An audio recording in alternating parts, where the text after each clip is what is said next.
Good morning, Miss Beautiful. Anong kinaganda ng umaga kung mukha mo naman ang nakikita ko? Sungit naman. May dalaw ka ba? Kahit wala akong dalaw, makita pa lang kita, kumukulo na yung dugo ko. Ikaw talaga. Mahal mo na ako, no? Ano ba pinagsasabi mo? Gusto mo bang maligo? Eh kung sa'yo ko kaya itutok tong hose na pinandidilig ko para tubuan ka naman ng hiya. Grabe. Mukhang matindi na yung pagmamahal mo sa akin, ah. Matindi talaga yung kapal ng mukha mo, no? Eh di ba sabi nila, the more you hate, the more you love. Sabi lang nila yun. Hindi yun para sa ating dalawa. Eh ito naman pakipot pa eh. Alam mo yung sa atin, walang love, puro hate lang. Kaya pwede ba tigilan mo na ako? Hinding-hindi ako titigil hanggat hindi ko nakukuha ang matamis mong oo. Kung may makukuha ka man sa akin, siguro malutong na mag-asawang sampal. Wow! Ikaw naman naliligaw pa lang ako. Pag-aasawa na agad ang nasa isip mo. Ikaw ah. Grabe, ang kapal talaga ng mukha mo. Alam mo, kahit malayo ako sa'yo, ayan ramdam na ramdam ko dito sa kinatatayuan kong mukha mo. Kaloka. O kita mo na? Kahit malayo ako, ramdam mo ako. Ibig sabihin, mahal mo na rin talaga ako. Humanap ka na lang ng kausap mo. Mas mabuti pa tong mga halaman eh. Mas matinong kausap kesa sa'yo. Hindi ako lalayo sa'yo para di mo ako mamiss. Yak! Kadiri ka! Eto namang si Mario, pag ganyan-ganyan pa eh. Akala mo ba hindi ko nakita kanina? Anong nakita mo? Manya ka talaga. Oh, manyak agad. Ikaw ah, ano bang nasa isip mo na nakita ko? Eh ano bang sinasabi mo kasi na nakita mo? Nakita kita kanina. Muntik ka pang malaglag sa hagdan nung nakita mo na parating na ako. Nakatitig ka kasi sa akin eh. Blech! Alam mo, nasuka ako. Nilunok ko lang. Grabe talaga yung kakapalan ng mukha mo. Woo! Hindi ko kinakaya. Kayanin mo, dahil hindi ako titigil. Wala ka mapapala. Tsaka nangako ko sa nanay mo. Nangako ka sa nanay ko na ano? Anong kalokohan na naman yan? Seryoso! Bago umalis dito nanay mo, ibinilin ka niya sa akin. Alagaan daw kita at huwag pababayaan. Napakagaling mo talagang gumawa ng kwento, no? Uy, seryoso ako dun ha. Sinabi talaga yun ng nanay mo. Kaya naman, I knew I love you before I met you. Yak! Kadiri ka talaga! May isang salita ako kaya huwag kang mag-alala. Poprotektahan kita. Eh mukhang mas kailangan ko ng protection laban sa'yo. Grabe, ang harsh mo naman. O totoo naman ah. Sa gwapo kong to, mukha ba akong gagawa ng masama? Hindi mo lang alam kung ilang babae nag-aagawan sa akin, mahalin ko lang sila. E di dun ka na lang sa kanila. Huwag na akong guluhin mo, please lang. Kahit ano pang sabihin mo, hindi ako lalayo sa'yo. Bahala ka sa buhay mo. Marie, hayaan mo na lang ako na mahalin ka. Wala ka namang ibang kailangan gawin eh. Tatanggapin mo lang. Eh ayoko nga tanggapin. Bakit ba hindi mo maintindihan yun? Hindi ako pinalaking duwag ng mga magulang ko, kaya hindi ako basta-basta sumusuko. Paminsan-minsan, kailangan din nating harapin yung katotohanan. Sa ngayon, baka hindi mo pa ako gusto. Basta ako, ang alam ko lang. Hindi mo alam. Hindi mo alam na rinding-rindi na ako sa'yo. Please lang, tumigil ka na nga. Ako na ang nagsasabi sa'yo. Balang araw, mamahalin mo rin ako. Ako na rin ang nagsasabi sa'yo, balang araw mapapagod ka rin. Patutunayan ko sa'yo na hindi mangyayari yun. Bahala ka sa buhay mo.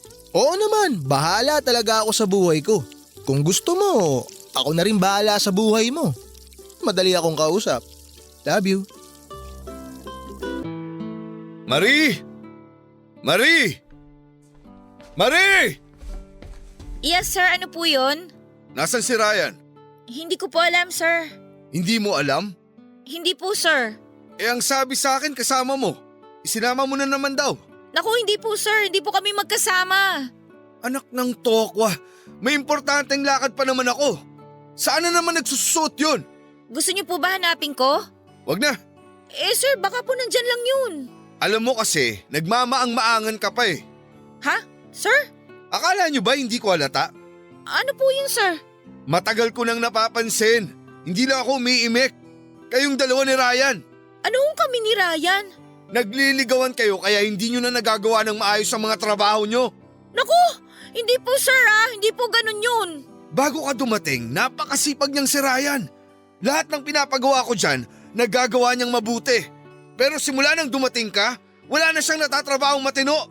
Eh sir, lagi ko naman po siyang sinasabihan eh. Akala mo ba hindi ko alam? Lagi mo siyang sinasama kahit saan ka magpunta. Kaya hindi na siya makapag-focus sa mga trabaho niya. Hindi ko po siya sinasama sir. Siya po yung laging bumubuntot sa akin kahit na lagi ko po siyang itinataboy. Akala ko pa naman katulad ka ng nanay mo na masipag magtrabaho. Sir, nagtatrabaho po ako ng mabuti. Sinisipagan ko po talaga ng husto. Sinisipagan? Puro paglalandi nga ang ginagawa mo. Wala naman pong ganyanan sir. Bakit, hindi ba totoo? Imbis na gumawa ng mga kailangang gawin, nakikipagligawan ka. Pati si Ryan, nadamay mo pa. Sir, kahit po kanino niyo pa itanong sa mga tao rito, si Ryan po talaga yung nanggugulo sa akin. Siya ho yung sunod na sunod sa akin, sir. Puro ka dahilan. Sumasobra na ho yata kayo, sir. Parang inuhusgahan niyo naman yung pagkatao ko. Aba, sumasagot ka pa? Galit ka ba? Hindi naman ho sa ganon, sir. Pero sana naman po, alamin niyo po muna kung ano yung totoo. Sinasabi mo bang sinungaling ako? Ang akin lang naman ho, sana wag naman po puro akong nakikita niyong may kasalanan. Kung gusto niyo, si Ryan na lang po ang tanungin ninyo. At inuutusan mo pa ako ngayon? Ang hirap niyo naman kausap, sir eh. Parang yung paborito niyong empleyado. At nagbibintang ka pa ngayon na may paborito ako. Totoo naman po, sir eh. Kahit na siya yung mali, siya pa rin yung pinagtatanggol ninyo. Ah, ganon. Pasensya na po kayo, sir. Pero nagsasabi lang naman po ako ng totoo eh. Okay, sige. Magsasabi na rin ako sa'yo ngayon ng totoo. Matagal na kitang gustong sesantehin. Sir, huwag naman pong ganun. Simulan mo na mag-impake ng mga gamit mo. Ibabalik na kita sa agency na pinanggalingan mo. Sir, sorry na po. Huwag niyo naman akong tanggalin sa trabaho, sir. Kanina lang, galing-galing mong sumagot ah. Ano nangyari? Sir, sorry na po talaga. Kailangan ko po tong trabaho na to. Sir! Sige na, iligpit mo na lahat ng gamit mo. Ayaw ko nang makita yung pagmumukha mo pag uwi ko.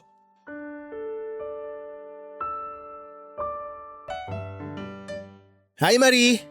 Oh, anong ginagawa mo dito? Eto, kinukumusta ka? Tagal din kitang hinahanap ha. Paano ka ba nakapasok dito? Bawal ang outsider dito ah. Kuyang guard! Kuyang guard! Uy, huwag ka May nakapasok sumigaw. dito! Sayang boses mo. Paano ka nga nakapasok? Friendship na kami ni Kuya Guard eh. Sanggang dikit na kami. Ah, ganun. Kala mo maniniwala ako sa'yo. Kuyang guard! May outsider dito! Ako na nagsasabi sa'yo. Hindi ka maririnig ni Kuya Guard kasi nga busy siyang kinakain yung pasalubong ko sa kanya. Ano ba kasi ginagawa mo dito? Eto naman, di mo ba ako na-miss? Mismo mukha mo? Grabe naman. Alam mo, kahit nagsusungit ka na, lalo ka pang gumaganda. Alam mo, kung ako sa'yo, umalis ka na bago ko pahampasin yung makapal na pagmumukha mo. Ay, na-miss ko yung pang-aaway mo sa akin, promise. Hindi ka ba talaga aalis? Uy, sige lang. Aalis din naman ako eh, pero pwede bang mag-usap muna tayo? Ano ba bang gusto mong pag-usapan natin? Kung paano ako pinalaya si Sir Ricky dahil sa'yo? Ayun nga, Marie. Ihingi sana ako ng tawad sa'yo. Ako naman talaga ang may kasalanan nun. Buti naman alam mo. Kaya nga nagsusuri na ako. Hindi ko naman alam na gagawin ni Sir yun eh. Masaya ka na ba? Nawala na ako ng trabaho dahil sa'yo. Kaya nga nandito ako eh. Kinain ako ng konsensya ko. Sorry talaga, Marie. May magagawa pa ba yung sorry mo? Ibabalik ba sa akin yung trabaho ko? Maniwala ka, sinubukan ko namang kumbinsihin si Sir eh. Kaya lang. Kaya lang, mas mabuti pa para sa kanya na ako na lang ang mawala kesa sa'yo. Sorry na talaga. Hayaan mong makabawi ko sa'yo. O paano ka babawi, ha? Sige nga. Eto, mukhang ipapahamak mo na naman ako. Basta, balang araw, makakabawi rin ako sa'yo. Wala nang balang araw. Wala nang balang araw? Ikaw ha? Gusto mo ata ngayon na ako bumawi. Pumapara ka sa akin ha. Alam mo, umalis ka na nga. Baka mapahamak na naman ako dahil sa'yo eh. Marie, baka naman pwede mo na ako pagbigyan. Pagbigyan na ano? Tayo. Baka naman pwede mo nang pagbigyan tayo. Tatlo ba puyo mo? Napakakulit mo eh. Sabi ko naman sa'yo, di ba? Hindi kita basta-basta na lang tatantanan. Kaya nga kahit na sobrang hirap, hinanap talaga kita eh. Parang kasalanan ko pa na nahirapan ka. Sige na kasi. Hayaan mo na akong kilalanin ka pa. Kahit kaibigan lang. Bahala ka sa buhay mo. Sa ayaw at sa gusto mo, lagi na kitang bibisitahin dito ah. Hindi ko pa rin nakakalimutan yung pangako ko sa nanay mo. Eh di si mama na lang ang guluhin mo, wag na ako. Alam mo, ang ganda-ganda mo talaga kahit nagsusungit ka. Love you.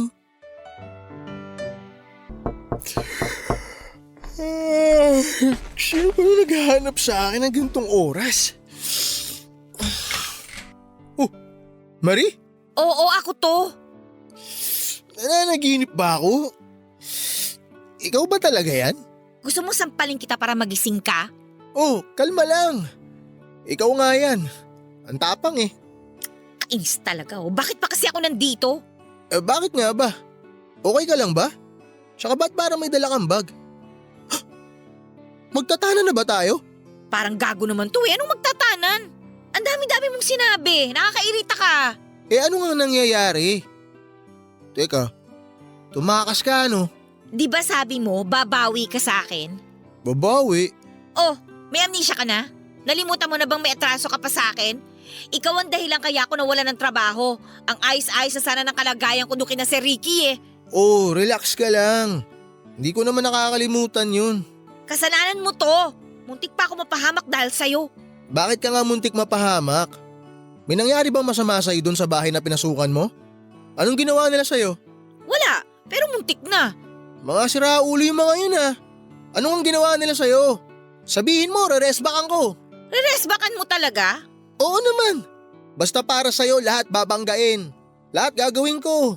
Lahat talaga gagawin mo para sa akin? Oo. Di ba nga hinanap pa O kita? edi, hanapan mo ako ng trabaho. Trabaho? Hindi ka na ba bibigyan ng agency ng bagong bahay na mapapasukan? Ayoko na bumalik doon. Sigurado mapapagalitan ako dahil tumakas ako sa bahay kung saan huli nila akong pinadala. Ganun ba? May mga kakilala ka pa ba rito sa Manila? Gusto mo bang ihatid muna kita sa kanila? Wala akong ibang kakilala dito. Sa kasamaang palad, ikaw lang. Talaga? Wala ka bang ibang kaibigan maliban sa akin? Tingin mo ba pupuntahan kita kung meron? Aba, malay ko ba kung namimiss mo lang ako? Tapos pumaparaan ka lang para makita ako. Ay, ang kapal talaga ng mukha mo. Heto naman, mainit agad ang ulo. Nakakairita ka kasi. Hindi naman sana ako aabot sa ganito kung hindi dahil sa'yo.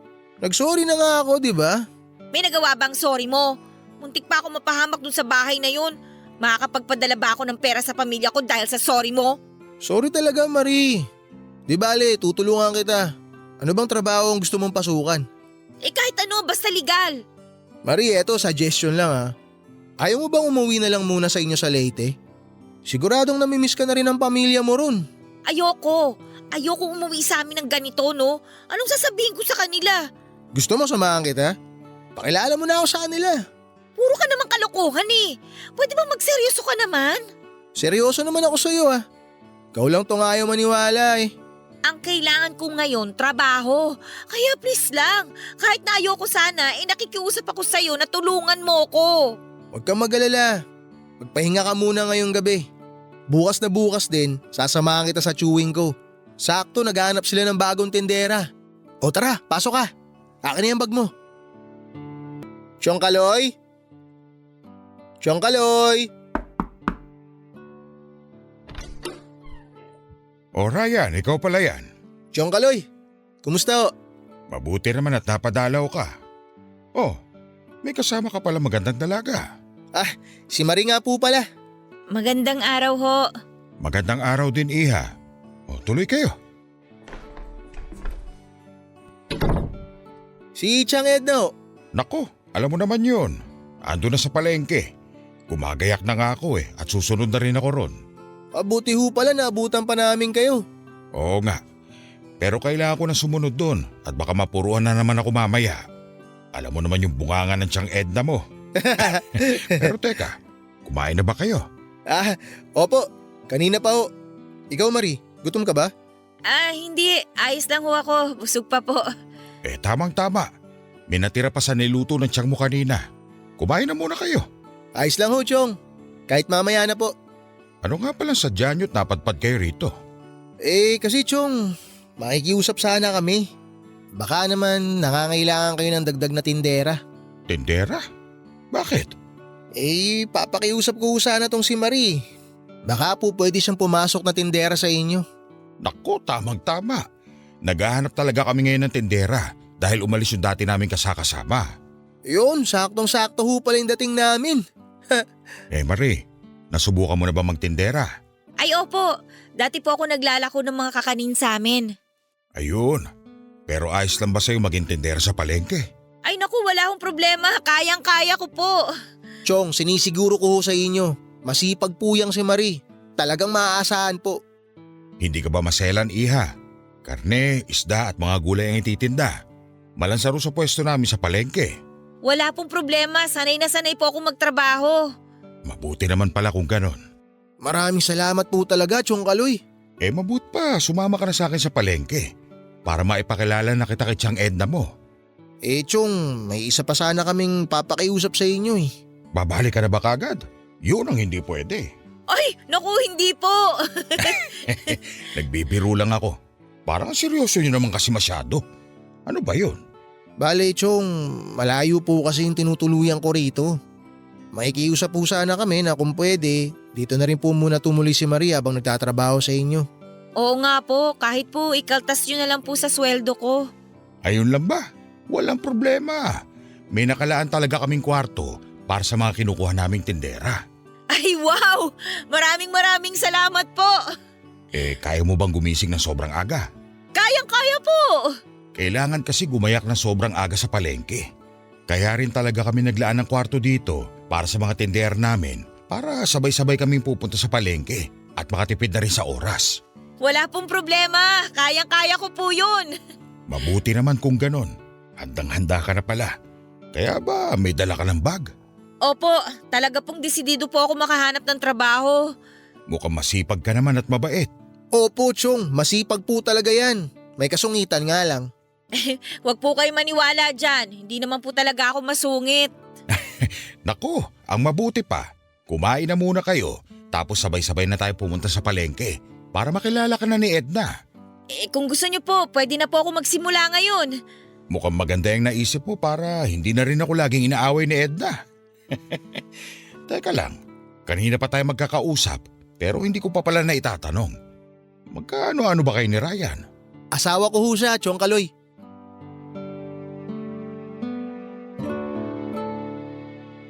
Ikaw ba si Marie? Ako nga, Suke. Anong hanap nila? Pwede ba tayo mag-usap? Bibili ka ba?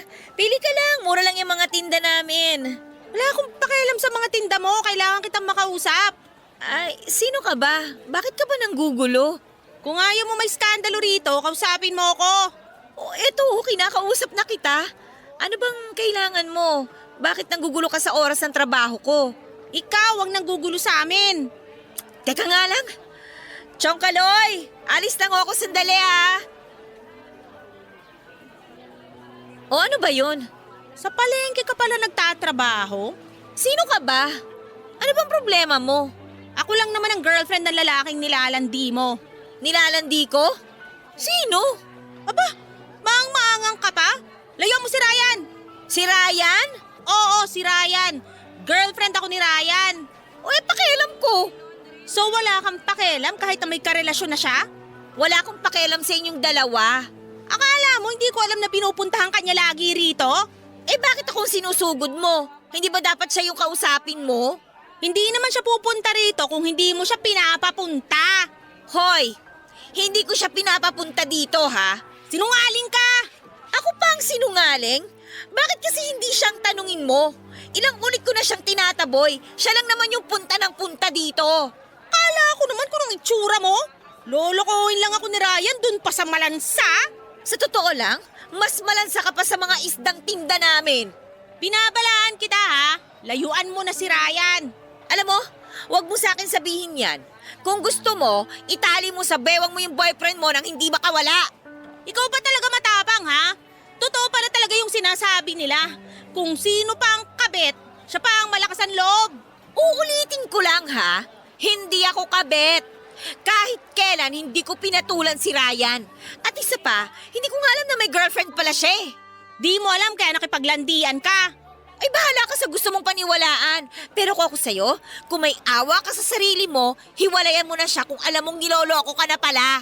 Hiwalayan ko para magsama kayo ng tuluyan? Yak! Ewan ko sa'yo.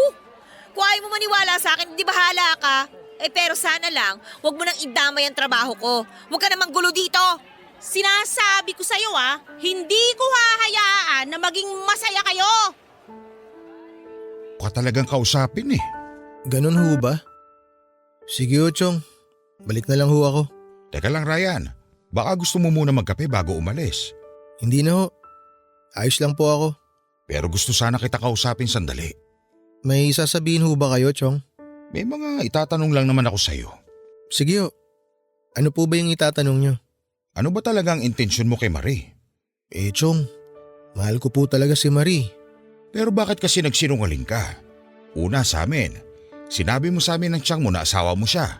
Pangalawa kay Marie, nanligaw ka sa kanya may girlfriend ka na pala. Una po sa lahat, gusto ko po munang humingi ng tawad sa inyo ni Tiyang Edna. Nagsinungaling po ako. Naisip ko lang ho kasi noong mga oras na yun na baka mas tanggapin niyo si Marie kung sasabihin ko na asawa ko siya eh. At doon naman po sa babae na sumugod kay Marie na nagpanggap na girlfriend ko, hindi po totoo yun. Bakit galit na sumugod kay Marie? Ayun nga ho, Chong. Hindi ko rin alam kung bakit naisip niya na girlfriend ko pa siya. Hindi naman po talaga. Sino ba yon? Ang totoo po, Chong Kaloy, naging girlfriend ko po siya noon. Nabuntis ko siya pero nakunan po. Matapos po niya makunan, di nagtagal, naghiwalay na rin kami. Matagal-tagal na rin po kaming hiwalay. Pero nitong nakaraan, nakikipagbalikan siya. Pero ayaw mo na. Ganun nga po, Chong. Dapat nilinaw mo sa kanya na ayaw mo na. Chong, ilang beses ko na pong nilinaw yun sa kanya na wala talaga kaming pag-asang magkabalikan. Pero makulit po talaga eh.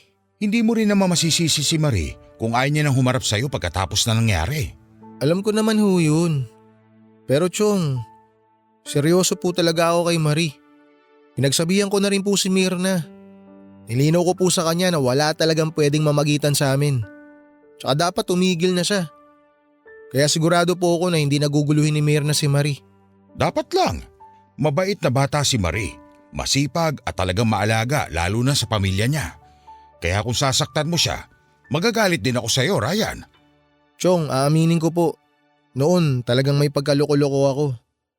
Marami rin po ako naging babae. Pero simula po nang makilala ko si Marie, nagbago na ako. Anong plano mo ngayon? Hindi po ako susuko. Kaya nga po patuloy ako nagsisikap para makita niya na totoo po yung nararamdaman ko para sa kanya. Dahil pamangkin at mahal kita, payong lalaki sa lalaki lang. Kung talagang mahal mo si Marie, patunayan mo sa kanya. Kung talagang desidido ka sa kanya, huwag kang mapagod. Kaya ho ba naging kayo ni Tiyang Edna? Kasi hindi kayo napagod? Oo, hindi ko talaga siya tinigilan hanggat hindi niya ako sinasagot. Ang tagal kong hinintay ang oo niya kaya naman talagang iningatan ko.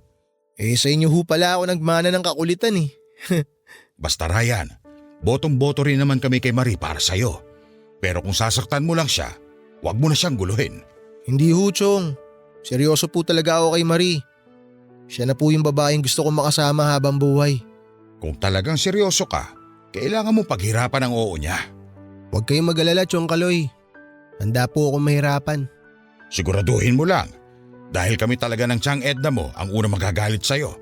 Parang anak na rin namin si Marie. Basta Chong, hindi po ako susuko. Hanggang sa mahalin na rin ako ni Marie. Aba, mana ata ako sa inyo. Pagbutihin mo. Magsikap ka mabuti para may pakita mong karapat-dapat ka rin sa kanya. Tatandaan ko ho yan, Chong. O siya, lumalalim na ang gabi. Baka maubusan ka ng sasakyan pa uwi. Sige ho, mauna na ho ako. Mag-iingat ka ha. Opo, Chong. Salamat. Kayo na rin po muna ang bahala kay Maria. Huwag ka mag-alala. Ligtas siya rito. Mabuti naman, kinausap mo na ako. Pwede namang hindi.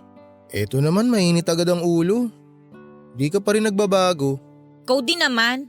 Pogi pa rin, di ba? Walang kupas. Huwag kang mag-alala. Ikaw rin naman eh. Maganda ka pa rin sa paningin ko. Ano bang kailangan mo? Marami pa akong gagawin. Okay lang na medyo magtagal tayo. Ipinagpaalam kita kina Chong Kaloy at Tiyang Edna. Sabihin mo na kung may sasabihin ka. Kailangan ko nang bumalik sa pwesto at maraming tao ngayon. Hindi mo man lang ba ako kukumustahin? Ang tagal nating hindi nagkita. Ay, kailangan pa ba? Mukhang maayos ka naman ah. Ikaw ba? Kumusta ka na? Maayos naman ako. Mas payapa na ang buhay ko nung hindi mo na ako ginugulo. Hindi mo ba na-miss yung panggugulo ko sa'yo? Hindi. Ano ba kasi talagang ginagawa mo dito? Baka hanapin ka na naman sa akin ng girlfriend mo ha? Hindi ba nabanggit ni Chong Kalu yung tungkol doon? Hindi ko naman talaga girlfriend yun eh. Eh kung totoo man yung sinasabi mo, hindi yun alam ng babae. Nilinaw ko na sa kanya ang lahat. Kaya hindi ka naguguluhin ulit nun. Mabuti naman kung ganun. Ayoko ng gulo. Marie, wala ba talaga akong pag-asa sa'yo? Ano bang inaasahan mong sagot ko sa'yo? Yung totoo. Ni minsan ba wala kang naramdaman para sa akin? Kahit katiting lang? Hindi ko rin alam. Anong hindi mo rin alam? Ewan ko. Hindi mo ba talaga alam o ayaw mo lang harapin yung totoong nararamdaman mo? Alam mo, simula nung makilala kita, naging magulo na ang buhay ko. Lahat na lang ng gulo na sangkutan ko na. Hindi ko naman sinasadya na madamay ka sa mga gulong yun eh. Ang gusto ko lang naman sana makita mo na seryoso ako sa'yo. Eh tuwing nakakasama nga kita, lagi may nakasunod na gulo sa akin. Kaya wala talaga akong pag-asa. Hindi ko na rin alam, Ryan. Hindi lang buhay kong ginugulo mo eh. Pati damdamin ko magulo na rin dahil sa'yo. Bakit kasi hindi mo harapin yung totoong nararamdaman mo para sa akin? Bakit hindi mo matanggap na gusto mo na rin ako? Paano ka naman nakakasiguro na gusto na kita? Nakikita ko yun sa mga mata mo. Hindi ba mas madali kung magiging totoo ka na lang sa sarili mo? Dahil natatakot ako. Natatakot akong masaktan. Natatakot akong magkamali. Natatakot akong aminin na gusto na nga kita. Wala naman akong planong saktan ka eh. Sa totoo lang, ang gusto ko lang talaga sa lahat, makita kang masaya. O paano ako makakasiguro na hindi mo ako sasaktan? Aaminin ko, dati talaga loko-loko ako. Pero simula nang makilala kita, ginusto ko nang magbago. Bakit ako? Eh, ang dami-dami mo namang kilalang babae eh. Bakit ako? Dahil iba ka. Hindi ko rin maipaliwanag eh. Ang alam ko lang, gusto kong makita na lagi ka nakangiti. Kahit nga nagsusungit ka eh, gusto ko pa rin marinig boses mo. Sigurado ka ba sa akin? Ngayon lang ako naging ganito kasigurado sa buhay ko. Alam ko lang na ikaw ang babaeng gusto ko na makasama habang buhay. Kapag umuo ko sa'yo, wala nang atrasan ha? Talagang wala nang atrasan to. Alam ko hindi lang tayo pinagtagpo, tinadhana rin tayong magsama. Paano kung hindi? Kahit na hindi, gagawa ako ng paraan. Kahit tadhana pa ang kailangan kong kalabanin, gagawin ko. Makasama lang kita. Ano ba tong ginagawa mo sa akin?